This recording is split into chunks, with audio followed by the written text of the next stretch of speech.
आज हम पढ़ेंगे बायोलॉजिकल क्लासिफिकेशन के बारे में। बायोलॉजिकल क्लासिफिकेशन ये जो टॉपिक है वो 11th क्लास का सेकंड चैप्टर है।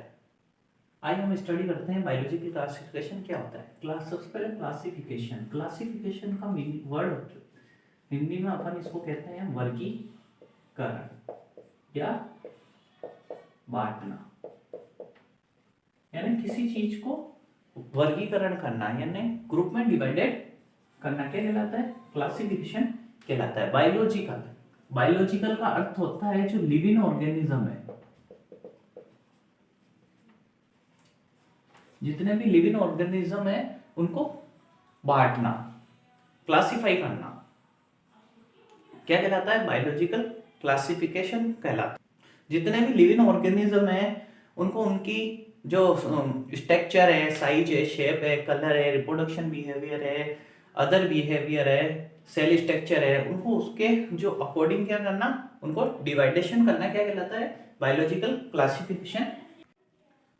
बायोलॉजिकल जो क्लासिफिकेशन है उसको जितने भी लिविंग ऑर्गेनिज्म है उनको जो स्टडी करने के लिए इनको क्या कर देते हैं, इनको अलग अलग कैटेगरी में डिवाइडेड कर देते हैं, जिसके कारण इनकी जो स्टडी होती है उनको करने में इजी वे रहता है। ठीक है ना। सबसे पहले जो बायोलॉजिकल जो क्लासिफिकेशन वर्गीकरण का अध्ययन जो करा था वो एरिस्टोटल ने करा था। इसको हम क्या कर किस नाम से, अरस्तु के नाम से भी जाना जाता है। अरस्तु जो थे उन्होंने सबसे पहले लिविंग जो ऑर्गेनिज्म है उनको क्लासिफाई करा था। अरस्तु को फादर ऑफ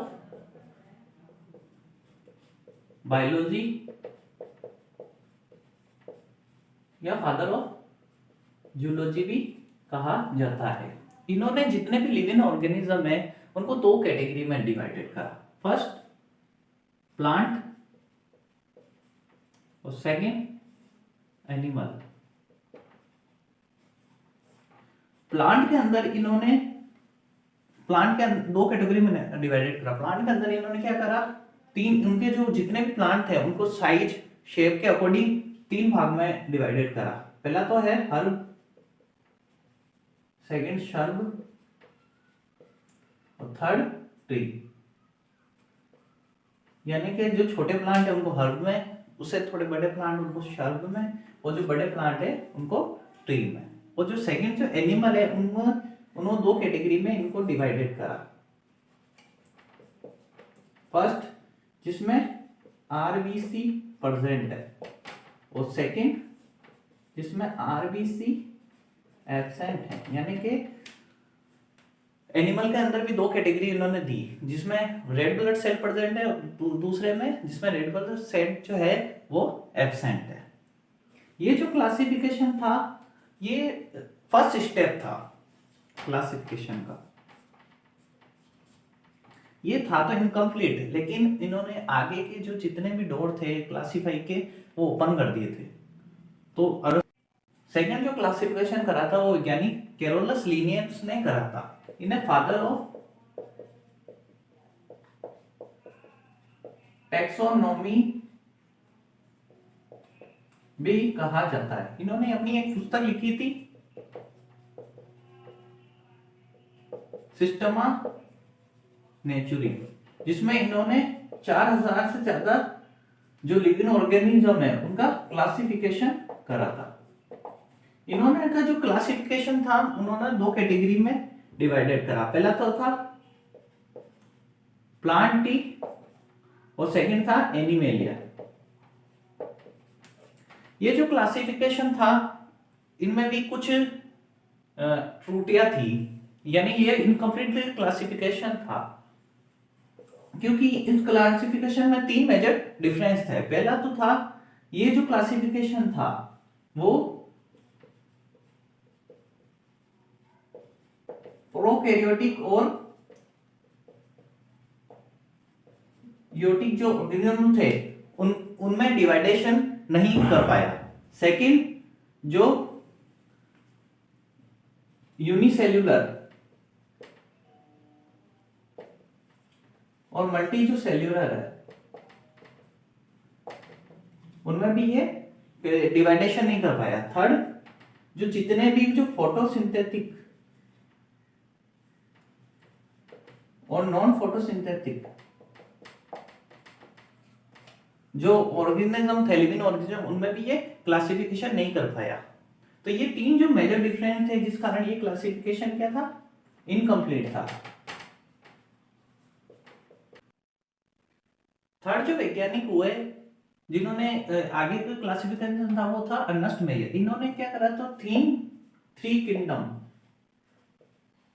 क्लासिफिकेशन थ्योरी दी थी। इन्होंने जितने भी लिविंग ऑर्गेनिज्म हो उनको तीन कैटेगरी में बांटा। पहला प्लांटिक, सेकंड एनिमेलिया, और थर्ड जो इन्होंने जो किंगडम बनाया था वो था प्रोटिस्टा। प्रोटिस्टा के अंदर जो सिंगल सेल जो यूकेरियोटिक थे उनको रखा।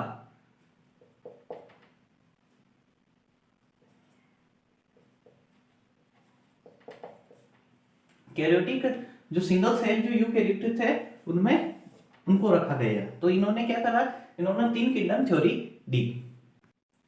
फोर्थ जो वैज्ञानिक थे जिन्होंने लिविंग ऑर्गेनिज्म का जो क्लासिफिकेशन किया उनका नाम था कोपलैंड। इन्होंने क्या करा, जो फोर किंगडम थ्योरी क्लासिफिकेशन की दी। इन्होंने सबसे पहले प्लांट, एनिमेलिया, थर्ड था प्रोटिस्टा, और सेकंड जो इन्होंने फोर्थ जो इन्होंने जो एक नया जो किंगडम बनाया वो था मोनेरा। मोनेरा के अंदर जितने भी जो माइक्रो ऑर्गेनिज्म थे, बैक्टीरिया वगैरह, उनको रखा गया। जो मॉडर्न जो क्लासिफिकेशन थ्योरी थी वो वैज्ञानिक R.H. व्हिटेकर ने दी थी, जो आज कैपेबल है, जो आज भी मान्य है। इन्होंने क्या करा, 5 किंगडम में इनको क्लासिफिकेशन किया। पहला था प्लांटी, सेकंड एनिमेलिया, थर्ड जो किंगडम रखा उन्होंने था प्रोटिस्टा, फोर्थ था फंजी, और फिफ्थ था मोनेरा। ये जितने भी इन्होंने इनको क्लासिफाई करा किंगडम में, ये इनके cell structure, thallus organisation, mode of nutrition, mode of reproduction और मोड ऑफ रिप्रोडक्शन, इन सब के बेस पे इन्होंने क्या करा, इनको क्लासिफाई करा। यानी कि जितने भी जो लिविंग ऑर्गेनिज्म है उन लिविंग ऑर्गेनिज्म में किसका सेल स्ट्रक्चर दूसरे से सेल स्ट्रक्चर से मिलता है कि नहीं मिलता है, उसका थैलस ऑर्गेनाइजेशन कैसा है, उनका जो न्यूट्रिशन है यानी जो न्यूट्रिशन जो खाना खाने की जो हैबिट है वो कैसी है, और मोड ऑफ रिप्रोडक्शन बिहेवियर कैसा है, और जितने भी अदर बिहेवियर है उनको ध्यान में रख के इनको क्लासिफाई किया गया। ये जो क्लासिफिकेशन था इस अकॉर्डिंग जितने भी लिविंग ऑर्गेनिज्म है उनको इस क्लासिफिकेशन के अकॉर्डिंग उनका वर्गीकरण किया गया।